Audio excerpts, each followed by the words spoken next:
नमस्कार दोस्तों। आज की इस वीडियो में हम जानेंगे 17वीं शताब्दी से रिलेटेड टॉपिक, यानी जब यूरोपीय देश भारत में व्यापार करने आए। और आज के इस वीडियो में हम कवर करेंगे ईस्ट इंडिया कंपनी से रिलेटेड कुछ बातें। तो चलिए शुरू करते हैं। 17वीं सदी में यूरोपीय देश भारत में व्यापार करने आए। इनमें मुख्य देश थे अंग्रेज, फ्रांसीसी, डच और पुर्तगाली।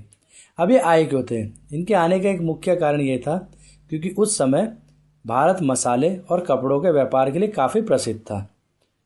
जी हाँ दोस्तों, अब हम टॉपिक पे चलते हैं ईस्ट इंडिया कंपनी पे। ईस्ट इंडिया कंपनी, सबसे पहले तो ईस्ट इंडिया कंपनी थी क्या? एक ब्रिटिश ट्रेडिंग कंपनी थी। इसकी स्थापना 1600 में हुई। क्वीन एलिजाबेथ ने करी। इंडिया और एशिया के साथ ट्रेड करना इसका मेन एम था। भारत में आने के पीछे इसका रीज़न, इंडिया उस टाइम रिच कंट्री थी, स्पाइसेस, सिल्क, कॉटन और इंडिगो। यूरोप में इन चीज़ों की डिमांड बहुत हाई थी, इसलिए ब्रिटिश ट्रेडर्स इंडिया आए। इन्होंने भारत में पहला कदम कब रखा? तो 1608 में कैप्टन विलियम हॉकिंस इंडिया आए। और इंडिया आने के बाद वो मुग़ल एम्परर जहांगीर के कोर्ट में गए। उन्होंने ट्रेड की परमिशन लेने की कोशिश की। फिर 1615 में सर थॉमस रो आए। उन्होंने जहांगीर से ऑफिशियली परमिशन ली।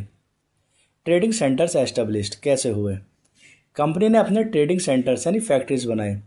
सूरत उनकी पहली फैक्ट्री थी। मद्रास, बॉम्बे और कैलकाटा, यह जगह ग्रेजुअली ब्रिटिश कंट्रोल में आने लगी। अब पावर कैसे बढ़ी? पहले सिर्फ ट्रेडर्स थे, बाद में अपनी आर्मी बना ली। इंडियन रूलर्स के बीच फाइट्स का फ़ायदा उठाया गया। यहाँ से कुछ इंपॉर्टेंट टर्निंग पॉइंट आएंगे, जो कि है बैटल ऑफ प्लासी 1757। इसमें रॉबर्ट क्लाइव ने जीत हासिल की और यहीं से ब्रिटिश रूल्स की शुरुआत हो गई।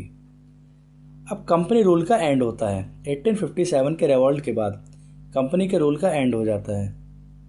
1858 में ब्रिटिश गवर्नमेंट ने डायरेक्ट कंट्रोल ले लिया। कंपनी का रूल खत्म हो गया। ईस्ट इंडिया कंपनी बनी थी 1600 में। कुछ क्विक पॉइंट्स देख रहे हैं अब हम। और 1608 में हॉकिंस इंडिया आया।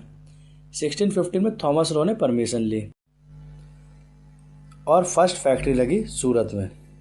1757 में बैटल ऑफ प्लासी और 1858 में कंपनी रूल एंड। या कंपनी रूल एंड का मतलब ये नहीं है